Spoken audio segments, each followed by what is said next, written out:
person, that's exactly right. Right. The average person goes without food, say, for 8 to 10 or 12 hours. Yes. And they begin to feel hungry, and then after like 16 hours, they begin to feel lightheaded and weird and queasy. And the reason that is because the lymph is looking over at the blood and going, hey, there's nothing over there. Let's start, throwing some of this stuff out there, and that's when you can get that lightheadedness. That's caused actually by detoxification. I myself, I just recently did a 3-day water fast just this past weekend. Right. Without any trouble. I don't feel any hunger anymore, but that's a process that you go through. When your body gets clean, you can fast very easily, go without food. And not get lightheaded. Exactly. Because the lymph is clean. So it's not looking over at the blood going, hey, there's nothing over there. I see. So the bad breath or the headaches is all the process of the junk coming out of the lymph back into the blood. Bad breath is a good sign. It's good. And the reason it's good is because the body's going, hey, we've got some poison here. Let's try to get it out. Right. Yeah. Okay, so is it then in detoxification, there's things that you recommend that can help that process along, speed it up? Yes. And what are those? Well, there's this popular in New York City right now, and it's something I've been doing myself, is actually doing a gallbladder flush. Yeah, is that something that might be too advanced if we're just starting, or do you recommend like talking about Yeah, we could talk about that. Good. Yeah, and it's out there in books, and it's very important that people know about it. Okay. Our liver is the toxic chemical factory of our body. So if we take in like lots of toxicity in the air and in the foods and stuff, it usually ends up in the liver, and then the liver has to try to like handle it, and then the liver has to eliminate it in the waste ducts. Okay. In its own waste ducts, which is called the gallbladder and the gallbladder ducts, which lead into our intestines, and then we can eliminate those. Now what happens over a lifetime of eating high cholesterol foods and starchy foods is that we form what's called gravel or stones in the waste ducts of the liver. Gallstones. Gallstones, exactly. Now what happens is that if those gallstones start to accumulate and up into the liver, we can have major liver problems. I see. And this is a very important thing that we have to keep the liver clean. And most people, from what I've studied, do have major liver problems, whether they know it or not. Yes. You can see it by the lines on their face, The texture of the skin is a direct representation of what's happening in the liver. Right. So if you see someone with a lot of stuff happening on the face, that's going on, that exact process is going on also in the liver. So now what we can do is, after we've been eating a lot of raw plant foods, including organic foods in our diet, then after a few months of that, then we may want to do 3 days of drinking only freshly made apple juice. Not apple cider? Not apple cider, freshly made apple juice. Why juice, not cider? Well, I think cider is a little bit more processed. I mean, if you're talking about like apple cider vinegar or just apple cider? No, apple cider from squeezed apples. Oh, yeah, that would be fine. Okay, yeah. Okay. I was just, for some reason, I thought apple cider vinegar. Apple cider or apple juice. Yeah, and the reason why apple is very good is it stimulates the peristaltic wave, and it helps to soften those stones. And there's something in apple, too, that pepsin. Pepsin, that's right. Yeah, which is an enzyme. Yeah. Yeah, exactly. So, okay, so we do that for 3 days. Okay. Okay. On the 4th day, we go until about 2:30, and that's usually when the liver is 2:30 in the afternoon. That's usually when the liver is moving stuff through the gallbladder and through the biological clock. the ducts. Right. Right. Then what we do is we drink about 8 ounces of olive oil straight. That's right. You heard me. Yeah, you get some good organic olive oil, and you take 8 ounces of it, and you actually just drink that straight. And then immediately following that, you get some freshly squeezed lemon juice, and you drink that. Now, what this does is it causes the liver to go, ugh.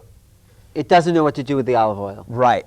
And the liver goes, whoa, and then all the olive oil, along with that lemon juice, flushes into the bile ducts, and you can actually get a flushing of stones out of there very quickly. I've heard people getting gallstone release. Lots of people, lots of friends I know. But isn't there a danger of gallstones getting stuck in the ducts there? I mean, well, that's why we're doing this process. I mean, no, but in that flushing process, is there a danger that in the flush the gallstones might get stuck? Oh, no. Actually, if anything will happen, it will get gallstones unstuck. I see. Because what happens is if you have a lot of starch in the diet, have a lot of liver challenges, gallstones can get gluey in there, and that will cause, now the oil will actually cause them oil is a lubricant. Yes. So it'll cause them to flow, to roll, to get out. And the use of the lemon is for what reason? What does the lemon do? It just shocks the liver, just causes the liver to just go, ugh, and just, throw that stuff out. I mean, David Jubb, who works here in the city, says some people have 300 gallstones in their body, or 500. I mean, oh yeah, no. The average person on the standard American diet has anywhere from 1,000 to 1,500 at at least. Really? Yes. Yes. Wow. And they're just carrying that around, just junk in their body. Yeah. Yeah. Wow. And it's and I'll tell you what. See, here's the most amazing journey in the world is inner purification. Here's the thing about it. Paradise is not out there. Paradise is in here. And when you purify your body, you automatically arrive. So the Garden of Eden is actually, we're walking around in the Garden of Eden. All we have to do is purify what's going on in here, and we're there.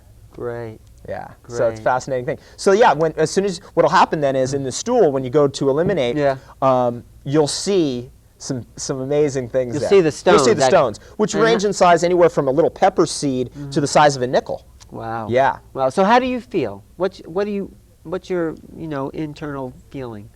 Words simply cannot describe the feeling of elation, joy, vibrancy that I've experienced on a 100% raw plant food diet. Words are inadequate to describe it. I cannot explain to someone how I feel. Well, you have They a lot have of to energy. see it. You do have a lot of energy, and you do have a sparkle, and your eyes are shiny. I can see that, and you don't take any supplements.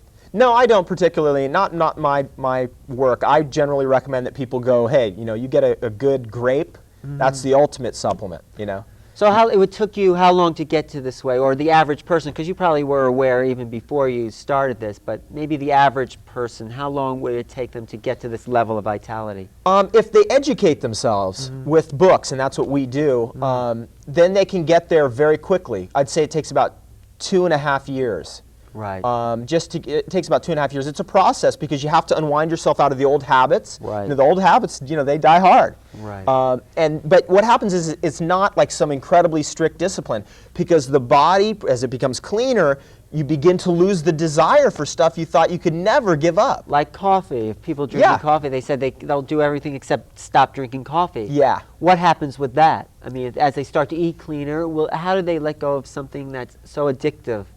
Yeah, coffee. Now I have a particular program that I've been using with people I work with to get them off coffee. Yeah, tell us. One thing I can tell people, if you're doing coffee, try doing organic coffee and just see the difference. And then try to just be a little bit more disciplined in your life. And then what you can do is as you're ready to move off coffee, you're going to go through headaches. It's going to happen. You go through about 3 days of headaches. But the best thing to do in replacement of coffee is actually green vegetable juice. Wheatgrass, do you recommend wheatgrass? Wheatgrass would work very well. That's one of the best? Actually, I think, that's one of the best, but I actually think that whole green foods, for example, kale, celery, spinach juice, you do like a shot of that instead of a shot of espresso, wow, that'll give you a kick. And it's a similar type kick. The reason why people like coffee so much is because caffeine is an alkaloid. It's an alkaline forming element. So it sends their blood alkalinity higher, and it counterbalances a lot. Yeah, it counterbalances a lot of the acid forming foods and the acid forming diet that they're experiencing. And if they do this shot of green juice, which has a lot of alkaline forming elements, they get a similar effect. So if coffee is an alkaline or alkalized, it contains alkaloids. Then what's the bad side? What's the downside of coffee? What's wrong with it? Well, it has it's cooked, obviously, but that's not it. It must have something else that is not good for our system. Well, yeah, it'll constipate the system. Caffeine is not good for the system, especially cooked caffeine. It'll constipate the system eventually. So coffee drinkers know that if they drink a lot of coffee, they have to drink a lot of water as well. I see. And we want to keep everything from flowing from here out smooth and keep it going. And we don't want anything hanging out for too long. Right. So good books to get people started is your book, Nature's First Law. The raw diet. The best thing I would recommend, get on the internet and peruse our website. That would be the best. Give your website address. Our website is at rawfood.com. So you just get on the internet, punch in www.rawfood.com. We have got a whole list of information on raw foods, different people and their experiences, as well as all the books that are available on this diet that are in print right now we carry. Great. I mean, I can't see why everyone doesn't do this, except there's some mindset that keeps people stuck in a pattern that doesn't work.